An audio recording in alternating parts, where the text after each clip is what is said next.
आज आपण अगदी चमचमीत आणि झणझणीत मिसळ कशी बनवायची ते पाहणार आहोत। अगदी घरच्या घरी सहजरित्या आपण ही मिसळ बनवू शकतो। नेहमी तोच नाश्ता किंवा जेवण खाऊन कंटाळा आलेला असतो, यावेळेस हा मिसळचा बेत नक्कीच ट्राय करू शकतो।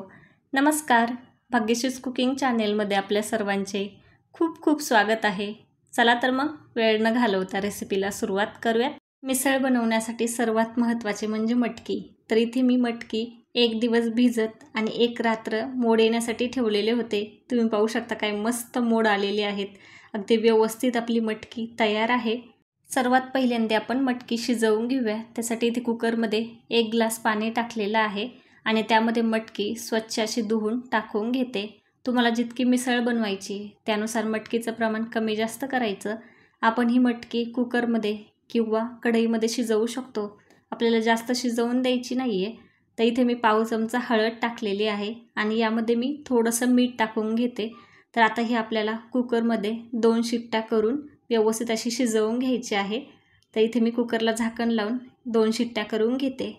तोपर्यंत आपण मिसळचा मसाला किंवा वाटण तयार करून घेऊया। त्यासाठी इथे कढई मी गरम करायला ठेवलेली आहे। त्यामध्ये मी सुकं खोबरं टाकलेलं आहे। साधारण अर्धा ते पाऊण वाटी सुकं खोबरं घेतलेलं आहे। आता यामध्ये आपल्याला तेल न टाकता याला तांबूस कलर येऊपर्यंत चांगलं परतून घ्यायचं आहे। तुम्ही पाहू शकता मस्त याचा तांबूस कलर आलेला आहे। आता हे सर्व आपण काढून घेऊया। आता इथे मी साधारण 2 चमचे तेल कढईमध्ये टाकलेलं आहे। त्यामध्ये 2 मध्यम आकाराचे कांदे उभे कट करून टाकलेले आहेत आणि त्यानंतर 5 ते 6 लसणाच्या पाकळ्या टाकलेल्या आहेत। तर आता हे आपल्याला चांगला तांबूस कलर येऊपर्यंत परतून घ्यायचं आहे। इथे तुम्ही पाहू शकता मस्त कलर आलेला आहे। आता यामध्ये आपण एक मध्यम आकाराचा टोमॅटो कट करून टाकलेला आहे। टोमॅटो पण आपल्याला चांगला परतून घ्यायचा आहे। तर साधारण आपण हे 2 ते 3 मिनिट चांगलं परतून घेऊयात। आपण जितकं वाटण मस्त परतू तितकी आपली मिसळला चव छान लागते। तर इथे आपलं वाटण मस्त तयार आहे। आता हे थंड करून आपल्याला मिक्सरमध्ये फिरवून घ्यायचं आहे। इथे तुम्ही पाहू शकता मस्त आपण हे बारीकसं फिरवून घेतलेलं आहे। अगदी आपलं वाटण हे तयार आहे। वाटण बनवेपर्यंत आपल्या कुकरच्या 2 शिट्ट्या झालेल्या आहेत। आता आपण आपली मटकी शिजली का ते चेक करूयात। तर इथे मस्त आपली मटकी शिजलेली आहे। आता आपण इथे कढईमध्ये 3 ते 4 चमचे तेल टाकलेलं आहे आणि त्यामध्ये हे वाटण आपलं मिक्सरमधलं टाकून घेते। तर मिसळ बनवताना तेल कमी वापरायची कंजूसी करायची नाही आहे। नेहमीच्या भाज्यांपेक्षा थोडं जास्त तेल टाकायचं, त्यामुळे काय होतं मस्त अशी तरी येते आणि आपली मिसळ तर खायला अप्रतिम लागतेच। तर आपल्याला हे चांगलं तेल सुटेपर्यंत परतून घ्यायचं आहे।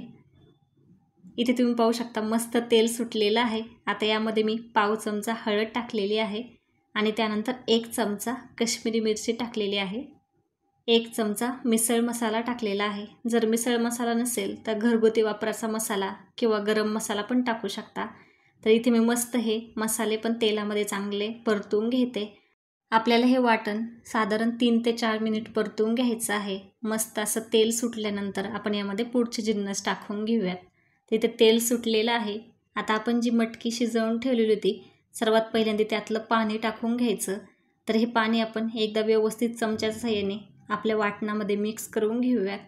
तर मस्त हे मिक्स करून घ्यायचं आणि इथं घट्ट वाटते वाटण, तर आपण यामध्ये गरम पाणी टाकून घेऊयात। जितकी आपल्याला मिसळ बनवायची आहे त्यानुसार गरम पाणी टाकून घ्यायचं। मिसळचा रस्सा किंवा त्यालाच आपण सॅम्पल बोलतो ते जास्त घट्ट नसतं, त्यामुळे यामध्ये मी पाणी आणि थोडीशी शिजवलेली मटकी पण टाकलेली आहे।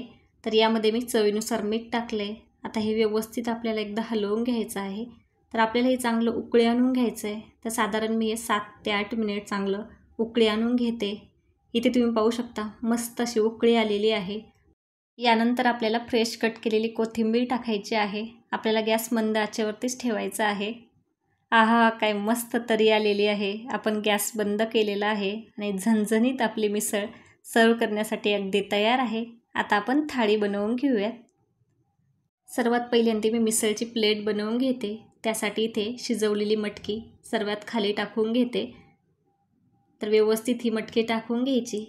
त्यानंतर आपण जे फरसाण आहे ते लोकल मार्केटमधलं फरसाण मी वापरत आहे। तर इथे व्यवस्थित मी पहिल्यांदा फरसाण टाकून घेते। तर दुसरा थर फरसाणचा टाकायचा। जास्त कडक असलेलं फरसाण वापरायचं नाही, नाहीतर ते व्यवस्थित भिजत नाही. यावरून आपण सॅम्पल म्हणजेच मिसळचा रस्सा आणि मस्त अशी तरी टाकलेली आहे. आता यावरून आपण बारीक कट केलेला कांदा टाकून घेते. तर मी भरपूर सारा कांदा यावरून टाकून घेते. यानंतर इथे मी बारीक कट केलेली फ्रेश कोथिंबीर टाकलेली आहे. इथे आपली मिसळची प्लेट तयार आहे.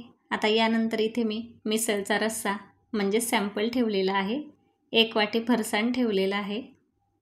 1 वाटी आपण जी शिजवून ठेवलेली मटकी आहे ती ठेवलेली आहे. त्यानंतर कांदा, कोथिंबीर आणि मिसळ म्हणजे लिंबू तर हवंच.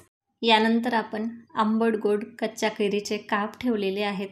टोमॅटो ठेवलेले आहे सलाडमध्ये आणि काकडी ठेवलेली आहे. आता काहीतरी थंडगार तर हवंच, त्यासाठी इथे मी दही ठेवलेलं आहे. यानंतर थाळीमध्ये आपण पाव ठेवून घेऊया. तर इथे आपली मिसळची थाळी पूर्णपणे तयार आहे. तर तुम्हाला ही झणझणीत आणि चमचमीत मिसळची थाळी कशी वाटली हे कमेंट करून सांगायला विसरू नका. आणि हा मिसळचा बेत एकदा तुम्ही नक्की ट्राय करा. तर व्हिडिओ आवडला असेल तर व्हिडिओला लाईक करा, तुमच्या फ्रेंड्स आणि फॅमिलीसोबत शेअर करा. पुन्हा भेटूयात अशाच एका नवीन रेसिपीसोबत. तोपर्यंत मस्त खा. धन्यवाद.